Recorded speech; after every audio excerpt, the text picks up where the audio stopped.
Welcome back to the job site. In this video, I'm going to be showing you some more transitions with this 5 1/4 inch base.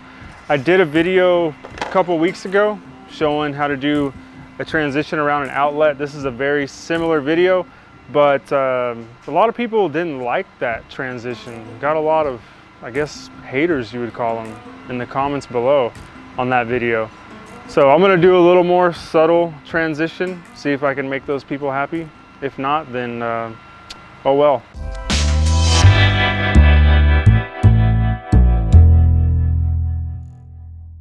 So I'm going to show you another way to do this, to go around this outlet.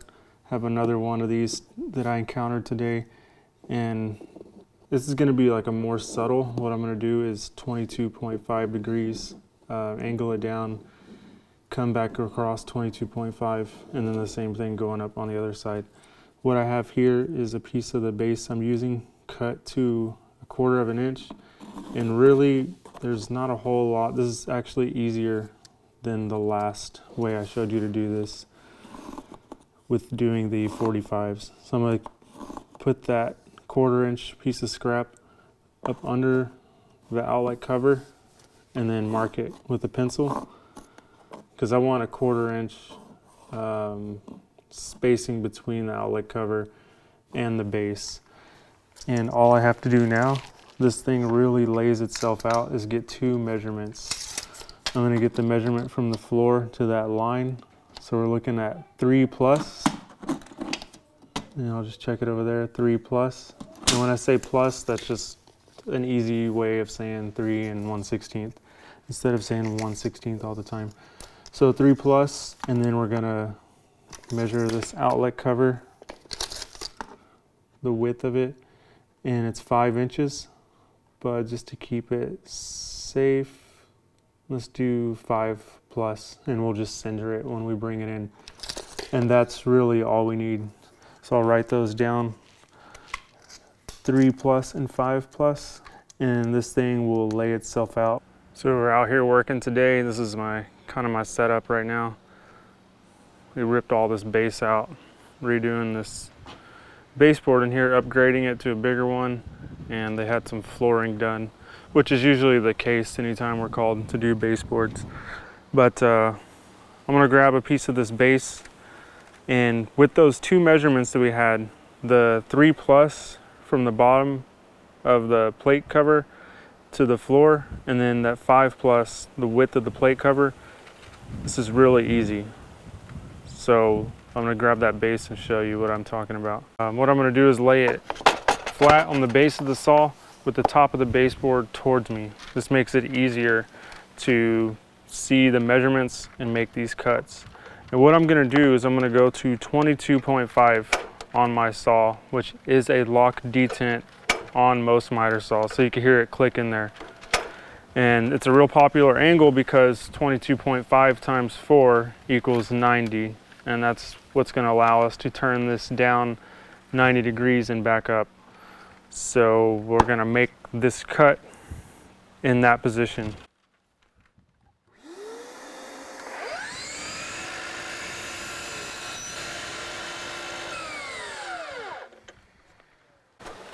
Okay, then I'm going to put my saw to 0, and I'm going to line up my insert right there with the tip of that miter that I just did. Just a real simple way to lock it on there and make sure you're good. And we're going to do 5+. That's the width of that outlet cover. So I'm going to make that line where I can see it. Then I'm going to go the other way, 22.5.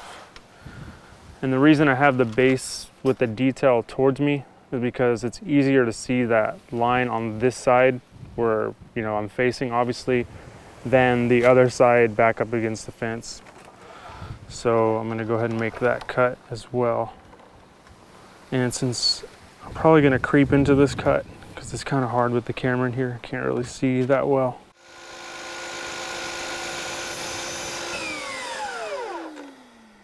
Now that we have this piece, we're going to use that next measurement, 3+, and you can see That right there is my reveal, the top of my reveal right here, and that's the floor, where the floor is going to be.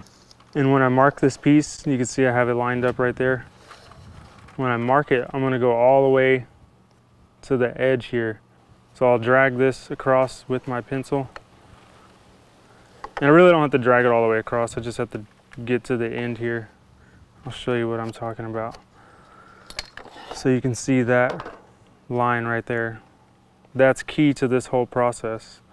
Now I'm just going to glue some 22.5s miters on the end of this, and then we'll push it through the table saw. I'm going to take another piece of base, make a 22.5.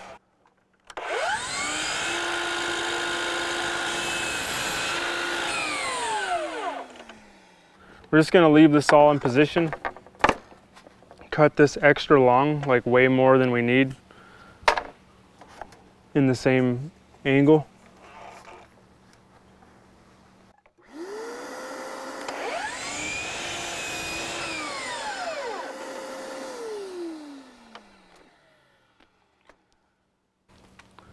And then I'm going to rotate the saw, the other 22.5, and do the exact same thing.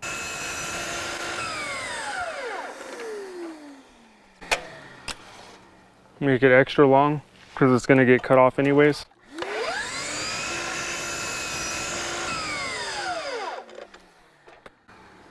All right, so now let's look at this the right way.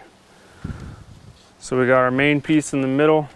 We're going to turn up 22.5 on the left and right sides. So it's going to look like this, but obviously we have a lot to trim off this still. And the reason I made this point of reference go all the way to the end earlier is so I don't waste putting glue right here where it's going to get cut off. So we're going to glue that. And then we'll spray, activate our matching side.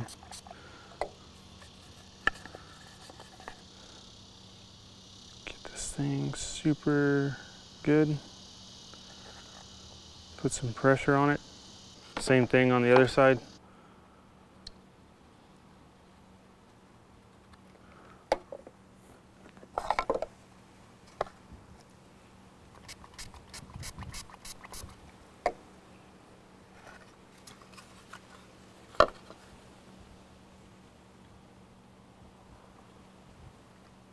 All right, so now that that's glued, we're going to take our multi-mark back out and we're going to transfer this line clear across here to get our table saw reference.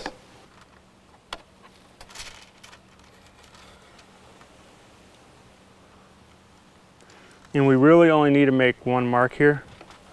We don't need to go all the way across, or we don't even need to do this other side over here, because I'm pushing this through the table saw with this flat side as my reference point.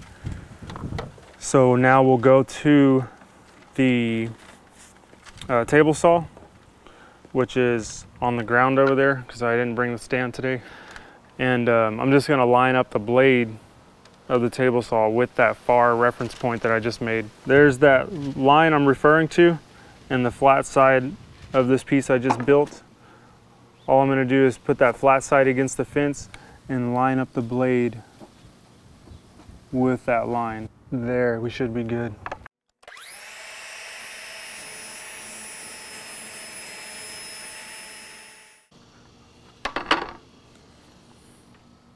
And after the table saw, this is what we end up with.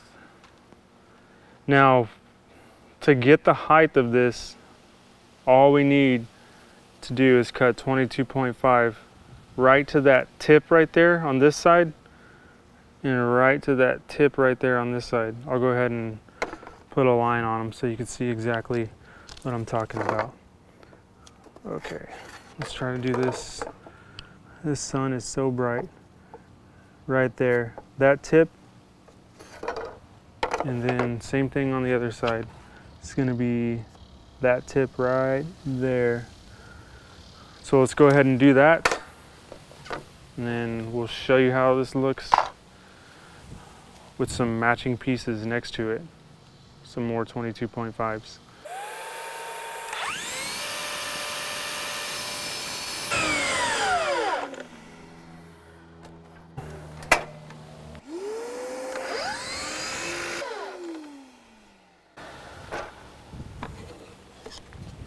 So after all that, we end up with this. It's real easy to make.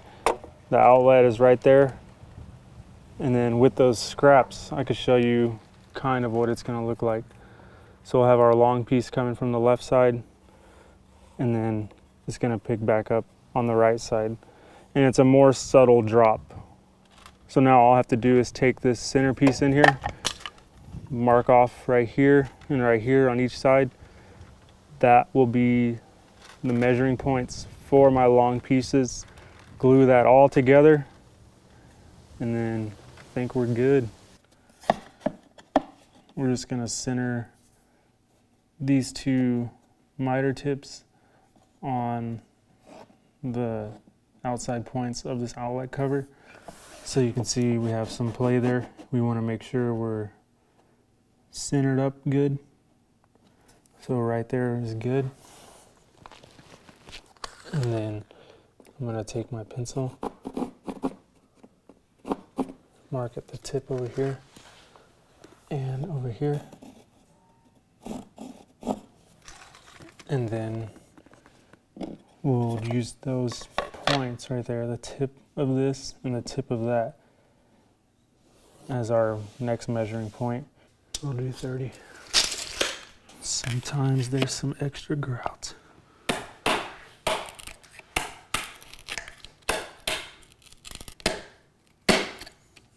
So I went ahead and got these pieces cut. You can see I stopped them right on those lines. This one has got some teetering to it, so we'll probably see some variance in this angle here. But once I glue it, it'll be fine. And then it'll be like scribing it to the floor. So that looks good once I glue it. And I'll bring this one over. See how it's open at the top there? Because there's a hump in this floor. See, I can push it closed. So I'm gonna go ahead and glue that, scribe that out. Not in this video. And then that's like kind of a whole nother thing. But I'm gonna go ahead and glue this together. And this should be looking good. Nice slope, a little bit softer than that 45 just coming around it. All right, so I went ahead and glued this all together, and now we'll just push it in place. And you see that kind of teetering motion? There's gonna need to be some scribing done over there. You can see how it's up off the ground, but we'll save that for another video. But just shows you there's more than one way to do things. And that is another way to do it that's more subtle and something else you can offer. But yeah, that's pretty much it right there. All right, so there you have it. That's how simple and easy it is, where you can make that 22.5 transition. Like I was saying in the video, 22.5 times 4 equals that 90. So that slope, that angle is exactly what you need. And I like the way it looks. I like the way both of them look, both transitions. But that's just giving you two options, really. Another option that you could do, offer to customers, or if you're doing it in your own house, you could pick from one of those. Or, you know, like they say, there's more than one way to skin a cat. And that's not talking about an actual cat like the pet. That's talking about a catfish, just so if anyone's mixed up on that. I don't know what that has to do with anything. Anyways, thanks for watching this video, and we'll see y'all on the next one, because I'm sweating like a storm out here. Take care.